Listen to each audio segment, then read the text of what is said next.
हमारे ज़हन में आती है कि अल्लाह की तरफ से ये पैगाम आया है। ये आम किसी बंदे का मसला नहीं है, फिका की किताब का मसला नहीं है, किसी मुअर्रख का फैसला नहीं है, किसी मौलवी साहब की बात नहीं है। अल्लाह का फरमान है कि जो अल्लाह के रास्ते में कत्ल हो जाए उन्हें मुर्दा ना कहो। अच्छा, मुर्दा नहीं कहना, मान लिया या अल्लाह हमने मुर्दा नहीं कहना। क्यों मुर्दा नहीं कहना? क्यों? अल्लाह का हुक्म है कि जो उसके रास्ते में कत्ल हो जाए मुर्दा ना कहो। अब इसके बाद ख्याल आता है ज़हन के अंदर, भाई अल्लाह पाक ने फरमाया है जो मेरे रास्ते में कत्ल हो जाए उन्हें मुर्दा ना कहो। इज्जत की वजह से कहा है, उनकी करामत की वजह से कहा है, उनकी कुर्बानियां और इसार के जज्बे की वजह से कहा है। उनको यह इनाम दिया गया है कि भाई उन्हें कत्ल होने के बाद मुर्दा नहीं कह सकते। हालांकि जब बंदा कत्ल होता है उसको गोली लगती है, बम का टुकड़ा लगता है, वो तलवार के सामने आता है, उसको टुकड़े कर दिया जाता है, उसके गोश्त और हड्डियां अलग हो जाती हैं, जिस्म से रूह निकल जाती है, खून बह जाता है, तो वो मुर्दा पड़ा है। अब ख्याल ये आता है भाई ये खुद चलकर तो कब्रिस्तान नहीं जा सकता, इसको उठाया जाएगा, गुस्ल दिया जाएगा, इस पर मट्टी डाली जाएगी। अगर ये जिंदा होता तो यहां पर खुद उठता, खुद चल के कब्रिस्तान जाता। ना तो खुद कब्रिस्तान जा सकता है, ना खुद गुस्ल कर सकता है। तो लिहाजा फिर ज़हन में ये ख्याल आना था कि अल्लाह ताला ने ये करामत की वजह से, अजमत की वजह से, शान की वजह से अल्लाह ने कह दिया है कि इनकी अजमत ये है, मेरे रास्ते में कत्ल हुए हैं, लिहाजा उसका इनाम यह है कि मैं इनके मुतल्लक मुर्दा का लफ्ज सुनना नहीं चाहता, तुम इनको मुर्दा ना कहो, इन्हें मुर्दा ना कहो। अच्छा, बाज मर्तबा और लेकिन लोगों ने ये बात लोगों के ज़हन में डाली थी, देखे ना हकीकत में तो मुर्दा है, लेकिन अल्लाह पाक ने करामत की वजह से कह दिया कि मुर्दा ना कहो। मिसाल के तौर पर बाज मर्तबा ऐसे होता है कि आप, ये हमारी तहजीब हमें सिखाती है, हमारा कल्चर हमें सिखाता है, तरबियत माँ बाप की हमें सिखाती है कि आप कहीं पर बैठे ना, तो वहां पर बंदे बैठे हों, उन बंदों के अंदर अगर कोई बंदा काना बंदा बैठा है, एक आंख उसकी नहीं है, अंधा बंदा बैठा है, गंजा बंदा बैठा है, लंगड़ा बंदा बैठा है, ऊपर से कोई बंदा आए, महफिल लगी है, बंदे बैठे, वो दूर से कहे ओए काने, ओए गंजे, ओए लंगड़े, ओए अंधे, कितने बंदे उसकी तरफ देखेंगे और देखकर कहेंगे ये कोई तरीका है बुलाने का, ये कोई अंदाज है, तेरी तरबियत है, कौन है तेरी तरबियत करने वाला, किस खानदान से तू ताल्लुक रखता है। और वो आगे से ये कहता है यार देखो तो सही, ये बंदा गंजा है, मैंने कोई झूठ तो नहीं बोल रहा, ये लंगड़ा है। तो लोग कहेंगे लंगड़ा है, गंजा है, काना है, लेकिन कहा तो नहीं जा सकता। क्यों? वो कहेंगे इंसानियत की तजलील है, इंसान की तौहीन हराम है। अल्लाह ने अशरफुल मखलूकात बनाया है, जैसे बनाया है रब ने बनाया है, तूने नहीं बनाया। अब इसके अंदर ये ऐब है, लेकिन तू इसको लोगों के सामने बयान नहीं कर सकता। बात हकीकत है लेकिन बोल नहीं सकता। जिस तरह गंजा है, आप उसको गंजा कहें तो इंसानियत की तौहीन है, लंगड़ा है, लंगड़ा कहें इंसानियत की तौहीन है, अंधा है, अंधा कहें इंसानियत की तौहीन है, मना कर दिया गया। तो ज़हन में यही ख्याल आता है भाई मुर्दा तो हैं, चल तो नहीं सकते, लेकिन अल्लाह ने करामत की वजह से कह दिया, करामत की वजह से कह दिया कि इन्हें मुर्दा ना कहो, इन्हें मुर्दा ना कहो। हमने मुर्दा कहना नहीं, लेकिन है तो मुर्दा। अल्लाह ने इस सोच को खत्म करने के लिए आगे फरमाया वला तकूलू लिमन युक्तलु फी सबीलिल्लाहि अमवात, जो मेरे रास्ते में कत्ल कर दिए जाएं उन्हें मुर्दा न कहो। फरमाया बात यहां खत्म नहीं होती, सिर्फ करामत की बात नहीं है, बल अहयान, इसलिए मुर्दा न कहो, वो है ही जिंदा। बात तहजीब की नहीं है, बात सिर्फ तरबियत की नहीं है, बात सिर्फ उसकी कुर्बानी की नहीं है। फरमाया बल अहयाउन, हकीकत ये है कि वो हकीकत में मुर्दा नहीं, हकीकत में जिंदा है। वलाकिल्ला तशुरून, फरमाया आगे मसला तुम्हारा है, उधर कमी कोई नहीं है। वलाकिल्ला तशुरून, तुमने इतनी अकल, ताकत, हिम्मत, जरूरत और तुम्हारी दनाई, तुम्हारा अकल, उसकी परवाज इतनी नहीं कि तुम समझ सको। उसकी एक मिसाल देता हूं। हाजी साहब बैठे हैं, हाजी साहब एक बंदा बाहर सड़क पे पत्थर तोड़ रहे हैं, मजदूर है, पत्थर तोड़ रहे और सारा दिन उथे मजदूरी करता है। एक बादशाह, वजीर आजम, प्रेसिडेंट है उसके अंदर, प्राइम मिनिस्टर है उसके अंदर, वो जिंदगी गुजार रहे हैं। जड़ा सड़क उत्ते पत्थर तोड़ रहे हैं, उन अगर किया जाए भाई बाबा तू शऊर भी नहीं कर सकती, सोच भी नहीं सकती, तेरी सोच भी नहीं जा सकती कि जिस तरह वजीर आजम, सदर अपने मोहल्लात के अंदर जिंदगी गुजारता है, तू तसव्वुर भी नहीं कर सकता। अल्लाह पाक ने भी फरमाया हमें, ओए दुनिया वालों तुम यहां रहकर तसव्वुर भी नहीं कर, तुम जितनी ऐशो इशरत की जिंदगी गुजारो, जितने कोठी बंगले मकान और तुम दौलत की रेल पेल के अंदर जिंदगी गुजारो, तुम सोच भी नहीं सकते कि जिस तरह शहीद को जिंदा रखकर अल्लाह ताला ने उसको इज्जत अता की, उनकी जिंदगी का तुम नहीं सोच सकते। अच्छा, ये तो यहां तक था कि उन्हें मुर्दा नहीं कहना, हमें पता चल गया कि मुर्दा नहीं कहना, कहना क्या है? जिंदा। क्या कहना है? जिंदा। अच्छा, इसके बाद फिर ख्याल आता है, इंसान है ना, ख्याल आता है चले इनको मुर्दा भी नहीं कहना, कहना भी जिंदा है, क्योंकि अल्लाह को यह भी पसंद नहीं, इनका अल्लाह से प्यार ही इतना है, अल्लाह को यह भी पसंद नहीं इनको मुर्दा कहा जाए। हम मुर्दा भी नहीं कहेंगे, जब कहेंगे जिंदा कहेंगे, क्योंकि हम सोच नहीं सकते। लेकिन ये है ना, हमारी तरह तो जिंदा नहीं है। अगर इस तरह जिंदगी होती तो जिंदगी तो इस चीज का नाम है, बंदा खाता भी है, पीता भी है, खुश भी होता है, नाराज भी होता है, आता भी है, जाता भी है। चलो कहते भी नहीं, कहते भी जिंदा हैं, मुर्दा भी नहीं कहते, जिंदा कहते हैं, लेकिन कम अज कम ज़हन में तो सोच सकते हैं, ज़हन में तो सोच सकते हैं ना कि आज जिंदा होता, हमारे साथ होता, हमारे साथ खाता, हमारे साथ पीता, हमारे साथ खुश होता, हमारे साथ नाराज होता, ज़हन में तो सोच सकते हैं। मैं सदके जाऊं, अल्लाह ने सोच पर भी पाबंदी लगा दी। कुरान में अगली आयत अल्लाह पाक ने फरमाया वला तहसबन्नल्लज़ीना कुतिलू फी सबीलिल्लाहि अमवात, खबरदार, वला तहसबन्नल्लज़ीना, ओए जो मेरे रास्ते में कत्ल हो जाए उनको मुर्दा गुमान भी ना करो, उनको सोचना भी नहीं है, सोचने पर पाबंदी लगा दी गई। हालांकि सोचों पर पाबंदी नहीं लगती, सोचों पर पाबंदी, गुनाह और सवाब का फैसला सोचों पर नहीं होता। लेकिन यहां पर अल्लाह ने क्या फरमाया?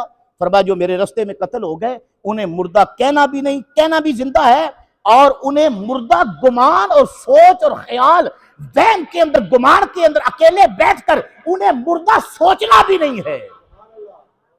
वला तहसबन्नल्लज़ीना कुतिलू फी सबीलिल्लाहि अमवात बल अहयाउन, बल्कि वो जिंदा है, इनका रब्बिहिम युरज़क़ून, जो तुम सोचते हो खाते नहीं पीते नहीं, फरमाया इनका रब्बिहिम युरज़क़ून, फर्क इतना है तुम्हारे दस्तरखान फर्श पर लगते हैं, उनके दस्तरखान अर्श पर लगते हैं, तुम यहाँ खाते हो वो अपने रब के पास खाते हैं।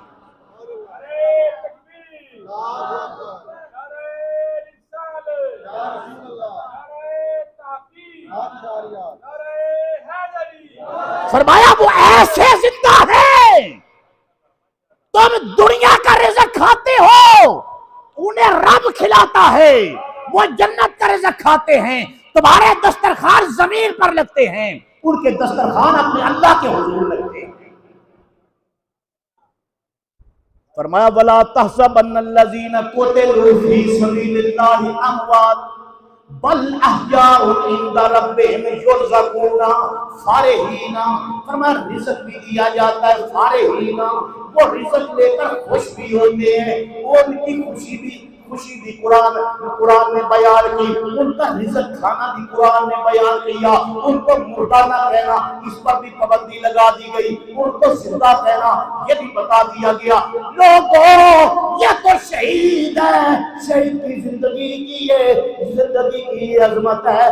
रब ने फरमाया जो मेरे रास्ते में कत्ल कर दिया जाए, जो अल्लाह के पैगाम की खातर, जो अल्लाह के दीन की खातर, जो रसूलुल्लाह से वफा करता हुआ दुनिया के अंदर कत्ल कर दिया जाए, मेरे रास्ते के अंदर कत्ल हो जाए, उन्हें मुर्दा भी नहीं कहना भी जिंदा है। फरमाया उन्हें मुर्दा गुमार भी नहीं करना, फरमाया रिज़्क़ भी मैं देता हूँ, वो खुश भी होती है रिज़्क़ खा के। फरमाया लेकिन तुम उनकी जिंदगी का गुमान तसव्वुर नहीं कर सकते, सोच नहीं सकते। अल्लाह ने कितनी आला अरफा जिंदगी दी है, अल्लाह कितना आला उन्हें खाना अता करता है, उनको रिज़्क़ कैसे अता करता है। तुम्हारा रिज़्क़ और है, उनका रिज़्क़ और है, तुम्हारा दस्तरखान और है, उनका दस्तरखान और है। फरमाया उनको अपनी अल्लाह ने वो जिंदगी अता कर दी है।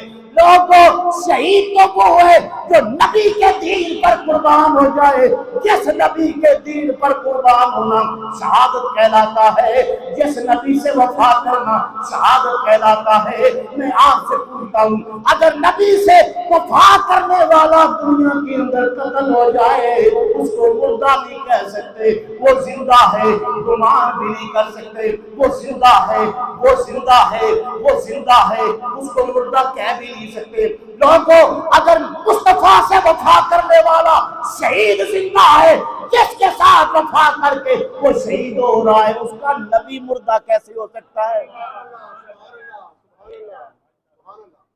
आज तो लोग ये बेबाकी का मुजाहरा कर देते हैं, हुजूर के बारे में कह देते हैं भाई मर गए, वो भी मर गए, मिट्टी में मिल गए। ओए बाबा, किसने तुम्हें कहा तुम मुर्दा कह सको? किसने इजाजत दी तुम जुबान खोलो? किसने कहा तुम अल्लाह के रसूल के मुतल्लिक में बात करो? और जिसका गुलाम, उसकी गुलामी का दम भरने वाला, उससे वफा करता हुआ कत्ल हो जाए तो उसे मुर्दा गुमार भी नहीं कर सकते, तो तुम अपने नबी को मुर्दा बोल कैसे सकते? ये हुजूर हैं। कौन है? हुजूर हैं। हुजूर की जिंदगी क्या है? आओ बात लंबी हो जाएगी, क्योंकि मैंने 2-3 जुमले मसाहिब के कहने हैं, वक्त थोड़ा है। देखें, इंसान है, हम जिंदा हैं। हाजी साहब, कुछ चीज़ें ये हैं, हमारा ये वजूद है, हम जिंदा हैं, वजूद के अंदर जिंदगी है, लेकिन जिस्म से बाल अलहदा कर लेना तो बाल मुर्दा हो जाता है। क्या हो जाता है? नापाक भी हो जाता है। खाने के अंदर जिस चीज़ के अंदर बाल गिर जाए वो मकरूह हो जाता है। मस्जिद के अंदर बाल, अगर सर का, दाढ़ी का बाल अलहदा हो गया, मस्जिद के अंदर गिराना हराम है। क्यों हराम है? कि वो मुर्दार है, और मुर्दार पलीद हो जाता है, उसको मस्जिद के अंदर नहीं गिरा सकते। ये नाखन है, आपके साथ है, हाथों के अंदर पाक है, नमाज पढ़ सकते हैं, कुरान को हाथ लगाते हैं, इसी नाखन के साथ सब कुछ कर सकते हैं। लेकिन अगर इसको अपने वजूद के साथ अलहदा कर लिया जाए तो अलहदा होते ही ये मुर्दा भी हो जाता है, नापाक भी हो जाता है। लेकिन मैं सदके जाऊं, हुजूर का बाल, हुजूर का नाखन मुबारक, शाम के बादशाह थे, अल्लामा इब्न हजर मक्की ने लिखा है, यजीद के वालिद हजरत मुआविया बिन सुफियान रजी अल्लाह तआला अन्हुमा वफात होने लगी ना, तो कहने लगे इस तरह करो, वो मेरे अंदर कोटली के अंदर एक चीज़ पड़ी है, वो ले आओ। वो लेकर आए। कहने लगे जब मैं फौत हो जाऊं ना, इसके अंदर बाल हैं हुजूर के, नाखन है हुजूर के, मेरे चेहरे पर रख देना, मेरी आंखों पर रख देना। अच्छा यार, बाल हैं, ये बाल पाक हैं, पता चला सहाबी रसूल का भी अकीदा था कि हुजूर के जिस्म के से अलहदा हो जाने के बाद बाल पाक है, नाखन पाक है। सिर्फ पाक ही नहीं, सिर्फ पाक ही नहीं, जो काम रसूल करते हैं वो ये काम भी करता है। शफात हुजूर करते हैं, शफात ये भी करते हैं। इनकी शफात अल्लाह कबूल करके जन्नत में भेज देता है। हजरत ग्रामी, फिर हजरत खालिद बिन वलीद का आपने वाकया सुना है। जंग लड़ रहे थे, किसी ने पूछा खालिद बिन वलीद किसी मैदान में तुम्हें शिकस्त नहीं होती तो कैसे मैदान में तुझे फतह होती है, तू इससे ज्यादा भी बड़े तजर्बे वाले जर्नैल मौजूद हैं। तो खालिद बिन वलीद फरमाने लगे मेरे पास ये टोपी है, इस टोपी की वजह से ना मुझे फतह होती है। उन्होंने कहा टोपी कोई जंग का हथियार तो नहीं है, टोपी के साथ हाजी साहब, टोपी के साथ जंग तो नहीं लड़ी जाती, टोपी कोई हथियार तो नहीं है जंग का। हाँ, टोपी मैदान में लेकर जाती हो, मैदान में लोग तलवार लेकर जाते हैं, नेजा लेकर जाते हैं, बर्छी लेकर जाते हैं, उनके साथ जंग की जाती है। अब टोपी कह रहे हैं, आपने फरमाया तुम्हें पता नहीं इस टोपी के अंदर मेरी सरकार का बाल है, और इस बाल मुबारक की वजह से अल्लाह मुझे फतह देता है। हम भी दुनिया को यह पैगाम देते हैं, लोगों अगर सहाबा से सीखना है तो इस बात को भी सीखो, अगर बाल की ये शान है उस मुस्तफा की आल का क्या मकाम है। बाल अलहदा हो जाता है, आल तो अलहदा नहीं होती। हुसैन तो अलहदा नहीं हो सकते, हसन तो जुदा नहीं हो सकते, ज़हरा बतूल तो जिगर का टुकड़ा है। अले करबला के अंदर शहीद होने वाले अली असगर, अली अकबर, कासिम, अब्बास और मोहम्मद, ये जिगर पारे हैं मुस्तफा के। अगर बाल की ये शान है, नाखर की ये शान है, और जिस्म से जुदा होने के बाद उनका ये मकाम है कि बाल शफात करेगा, नाखन शफात करेंगे, तो मैं कहता हूं तुम्हें इस बात पे एतराज है, अली असगर भी शफात करेंगे, आका हुसैन भी शफात करेंगे, उनके गुलाम भी शफात करेंगे, मौला अब्बास भी शफात करेंगे। लोगों आप इसीलिए तो करबला वालों का जिक्र करते हैं। कौन करबला वाले? मेरे इमाम अली मकाम करबला के मैदान के अंदर मौजूद हैं। लोगों शहादतें हो रही हैं, सुबह से लेकर जोर का वक्त हो गया। मेरे इमाम अली मकाम कभी किसी जवान की लाश उठा के लाते हैं, कभी किसी की मैयत को कंधों पर उठा कर लाते हैं खैमों की तरफ। अब आले रसूल की शहादतों का सिलसिला भी शुरू हो गया। मेरे भाइयों, मेरे दोस्तों, अब कौन है जो इमाम अली मकाम की बारगाह के सामने खड़ा है? आपने निगाह उठाई, 13 साल का जवान है जिसकी पेशानी चांद जैसी चमक रही है। आपने निगाह उठा के देखी, आपके बड़े भाई, सगे भाई इमाम हसन अलैहिस्सलाम का बेटा जनाब कासिम है।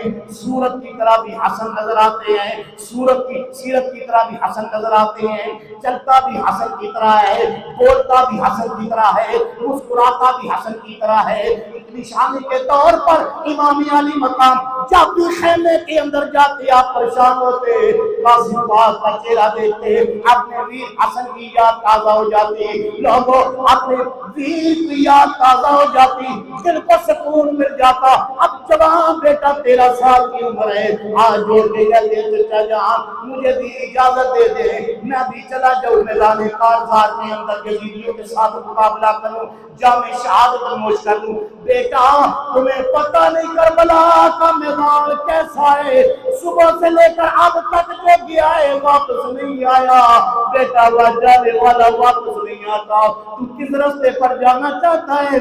अर्ज करते बाबा मैं वहां जाना चाहता हूँ जहाँ पर होर चले गए, वहां जाना चाहता हूँ जहाँ मुस्लिम बिन औफ़ा चले गए, वहां जाना चाहता हूँ जहाँ हबीब बिन मुज़ाहिर चले गए, वहां जाना चाहता हूँ जहाँ और मोहम्मद चले गए। आप मुझे भी इजाजत दे, मैं भी जाना चाहता हूँ। मेरे इमाम ने फरमाया बेटा तू मेरे पास अमानत है, तू मेरे पास निशानी है, अमानत भी है। परेशान होता हूँ तेरा चेहरा देख लेता हूँ, और तुम असल की मेरे पास निशानी है, मैं तुझे इजाजत हरगिज़ नहीं दूंगा।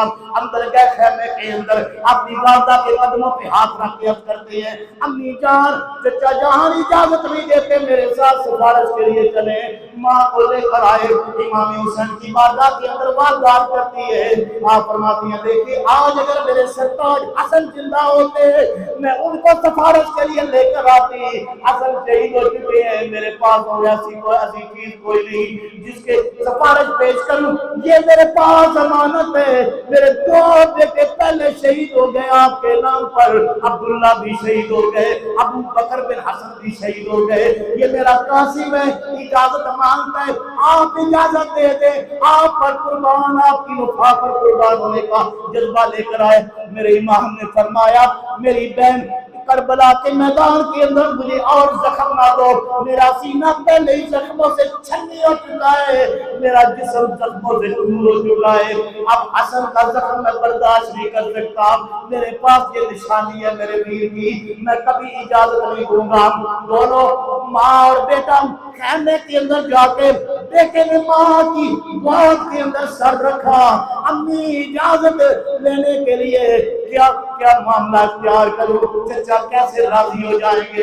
अचानक ख्याल आया, कहने लगे मेरे बाबा हसन ने एक मर्तबा घर के अंदर बैठे हुए थे, बातें शुरू हो गई थी। उन्होंने मुझे एक तावीज लिख कर दिया था, कहा था कि अपने बाजू के साथ बांध लो बेटा, जब मुश्किल आए ना इसको खोल के पढ़ लेना, तेरी मुश्किल हल हो जाएगी। इससे बड़ी परेशानी तो और कोई नहीं, इससे बड़ी मुश्किल तो और कोई नहीं।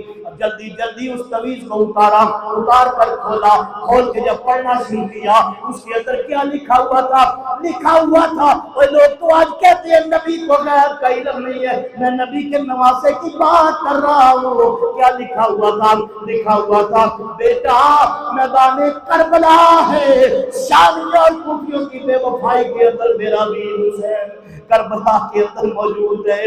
इसके भांजे भी जा रहे हैं, भतीजे भी जा रहे हैं, इसकी अवान अंसार मोहब्बत करने वाले भी जा रहे हैं। बेटा कभी पीछे न रहना, कुर्बानी पेश करना, मुझे क़यामत के दिन राहत होगी, मुझे तेरा चेहरा खुला रूप देख के सुकून आएगा।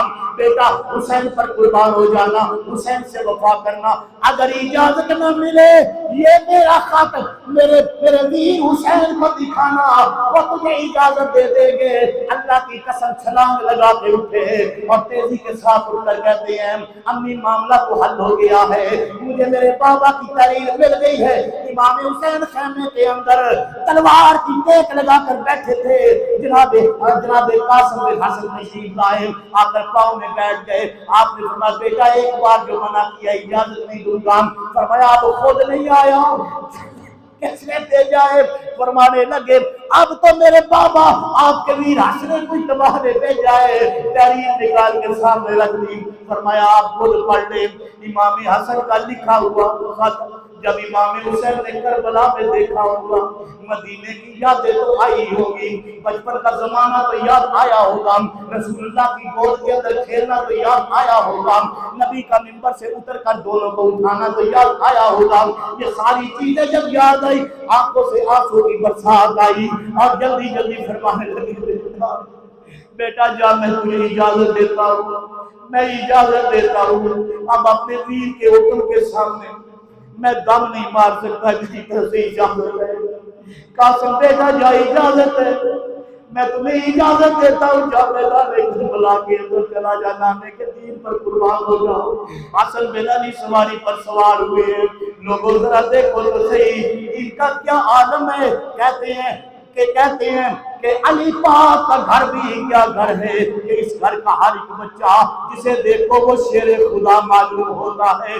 मौत से घबराते नहीं, मौत से डरते नहीं, शहादत के जज्बे के साथ सरचारे आप सवारी पर सवार हुए, मैदान के अंदर निकले। अल्लाह की कसम 30,000 लश्कर ने जब इमाम हसन की शहजादे का चमकता हुआ चेहरा देखा,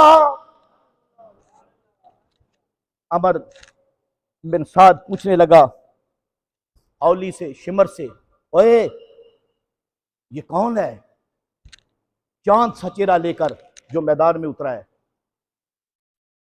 आवाज आई, ये हसन का शहजादा है, इसे कासिम कहते हैं, इसे कासिम कहते हैं। जनाब कासिम मैदान में आए, ललकारा कूफियों को, आ कूफियों, आ शामियों, तुम मुस्तफा की आल के दुश्मनों, हुसैन के खून के प्यासों, नबी की आल के साथ सितम करने वालों, क्या तुम ये समझते हो कि हमारा खून करके हमें दबा लोगे, हमें झुका लोगे? हमें दुनिया की कोई ताकत झुका नहीं सकती। हम झुकते हैं तो सिर्फ मालिक के सामने झुकते हैं, और हम बिकने वाले भी नहीं हैं, इसलिए कि हम नाम मोहम्मद पर बिक चुके हैं। सामने से जब कोई ना आया, थोड़ी देर के बाद जनाब हसन ने खुद ही घोड़ा दौड़ाया, उनके मुकाबले में गए, मुकाबला करने लगे। तलवार पर तलवार चलती है, कोई नेजा, कोई तलवार, किसी की तलवार टूट जाती है, किसी का नेजा टेढ़ा हो जाता है, किसी की गर्दन उड़ जाती है, किसी का हाथ कट जाता है। इमाम हसन के बेटे ने ऐसी शुजाअत का मुजाहरा किया कि आसमान के फरिश्ते भी करबला के मैदान में उतरकर दादे शफात दे रहे हैं, दादे शुजाअत दे रहे हैं। अब सुने, जब ये मंजर देखा ना, अमर बिन साद ने शिमर से कहा, कहने लगा देखो, इस तरह अगर लड़ाई जारी रही ना, इस शहजादे का मुकाबला कोई नहीं कर सकेगा। बहुत सारी फौज मरवा बैठोगे, कोई कार आजमूदा जो जंगजू है ना, उसको इसके मुकाबले में भेजो, ये आम नहीं है। उस मैदान के अंदर अर्जक ये ऐसा पहलवान था, इसके मुतल्लक था कि 1000, इसका दावा था कि मैं 1000 बंदे के मुकाबले में अकेला जाता हूं। अर्जक शामी था, बहुत बड़ा पहलवान, और हर साल सरकारी खजाने से इसको कई हजार दिरहम वजीफा दिया जाता था। इस पर बड़ा फख्र था शाम वालों को। तो शिमर ने उसकी तरफ इशारा किया। अमर बिन साद ने कहा जाओ। तो वो आगे से गुस्से से लाल पीला हो गया, कहने लगा मेरी इससे बड़ी तौहीन कोई नहीं। मैं 1000 के मुकाबले में अकेला जाता हूं, और इस नौजवान 13 साल की उम्र के मुकाबले में मुझे भेज रहे हो, इससे बड़ी मेरी इंसल्ट क्या होगी, मेरी तौहीन क्या होगी? तुमने मेरी बड़ी तौहीन की है। उन्होंने कहा तौहीन की नहीं, तुम्हें नहीं पता ये अली का घर है। अली का घर भी क्या घर है, जिस घर का हर एक बच्चा जिसे देखो वो शेर खुदा मालूम होता है, और सिर्फ मालूम नहीं होता, ये शेर बनकर दिखाता है। और तुम गलत फहमी में न रहो। जब ज्यादा इसरार बढ़ा ना, अमर बिन साद से कहता है मेरे 4 पुत्र ने मैदान में आए, अगर इस लड़के का सर चाहिए तो मैं अपने बेटे को भेजता हूं, अभी सर उतार कर तुम्हें ला देता है, तुम्हारी ये ख्वाहिश पूरी कर देते हैं। अमर बिन साद ने कहा अच्छा ये तुम्हें गलतफहमी है, भेज के देख लो। उसने अपने बेटे की तरफ इशारा किया। हाजी साहब, उसका बेटा सोने का, उसने ना ये जो कमर बंद था ना सोने का, हाँ बांधा हुआ, तलवार सर पर लोहे का खौद पहना हुआ, दौड़ता हुआ मैदान में अपने वालिद के इशारे से आया। जब कासिम के सामने आया ना, आपने फरमाया संभल के आना, तारुफ करा, ऊल फूल बकने लगा। उनकी आदत थी, आते ही वो रिज पढ़ते, हिज्व करते आने वाले की, तू क्या है, मैं फुला हूं, मैं फुला हूं, मैं फुला हूं, मेरा बाप फुला है, सारी बातें करने लगे। जब वो खामोश हुआ ना, आपने फरमाया मुझे कासिम कहते हैं, मैं जर्ब से तकसीम करता हूं, मैं जर्ब से तकसीम करता हूं, इसलिए मुझे कासिम कहते हैं। बच जा मेरी जर्ब से, टुकड़े हो जाएगा। हसन के बेटे की फसाहत और बलागत के जुमले देखे ना, दहल गया। उसने वार किया, जनाब कासिम ने रोक लिया। दूसरा वार किया, बचा लिया। तीसरा वार किया, ढाल पे रोक लिया। अब आपने फरमाया संभल जा। अब हसन की तलवार आई है, कज़ा बनकर फैसला करेगी। बस फिर क्या था, जनाब हसन ने जब तलवार चलाई ना, तो कहते हैं कि बस बिजली की तरह रोशनी जाहिर हुई, और उसका लोहे का खौद, उसके टुकड़े उड़ गए, सर 2 टुकड़े हुआ, सीने तक तलवार आई, सीने से उतर कर पेट तक आई, सवारी तक आई, 2 टुकड़े होकर मैदान में पड़ा है। आवाज देकर खेमों की तरफ मुंह करके जनाबे कासिम बोले, कहने लगे चचा जान जरा देखे तो सही, मैंने मैदान के अंदर कोई बुज़दिली तो नहीं दिखाई ना, मैंने मैदान के अंदर कोई पुश्त तो नहीं दिखाई ना, मैंने अपने बाबा के खून की लाज रखी है, अम्मा ज़ारा के दूध की लाज रखी है। ये कह रहे थे कि यजीद की फौज से इसका दूसरा भाई अर्जत का दूसरा बेटा घोड़ा दौड़ाता हुआ आया। जनाब हसन कासिम के बेटे जनाब हसन के बेटे कासिम को ललकार के कहता है मैदान से न जाना, भागने में उड़ूंगा। जनाब इमाम कासिम के साथ मुकाबला करने लगा। तलवार पर तलवार चलती है, उसके मुंह से झाग छूटी हुई है। जनाब कासिम ने देखा कि उसका जो टंग था वो ढीला था। जनाब इमाम कासिम ने उसको जब देखा कि ये इस वक्त सवारी पर अपना वजन बरकरार नहीं रख सकता, आपने 2-3 चक्कर उसकी सवारी के आसपास लगाए, तलवार लहराई, उसको चक्कर आया, पीछे मुड़कर देख रहा था और अपना वजन बरकरार नहीं देख सका। नीचे की तरफ जब गिरा, हजरत इमाम कासिम ने तलवार चलाई, उसको टुकड़ों के अंदर तब्दील कर दिया। तीसरा बेटा भी लड़का हुआ आया, आपने उसे भी कत्ल कर दिया।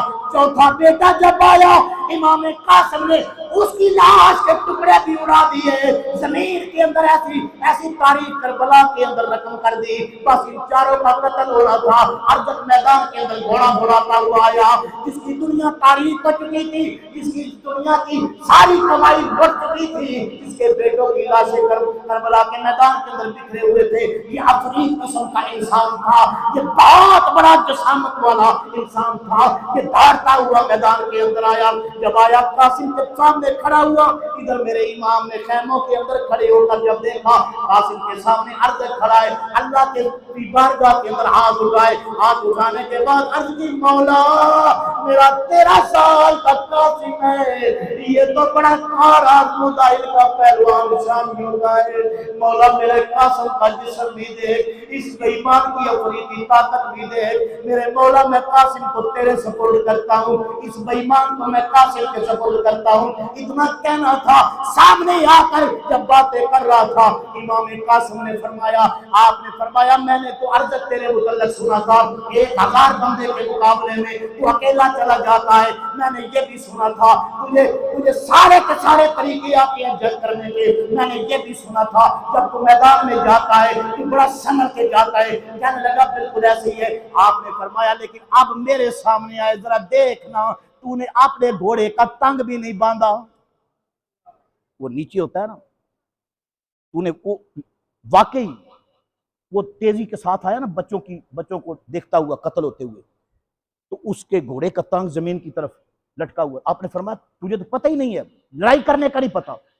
उसे गुस्सा आया, मुझे क्यों नहीं पता? फरमाया देखना जो शाह सवार है वो ऐसे आते हैं, संभल के आते हैं, तो अपने घोड़े का तंग तो देख, नीचे लटका हुआ है।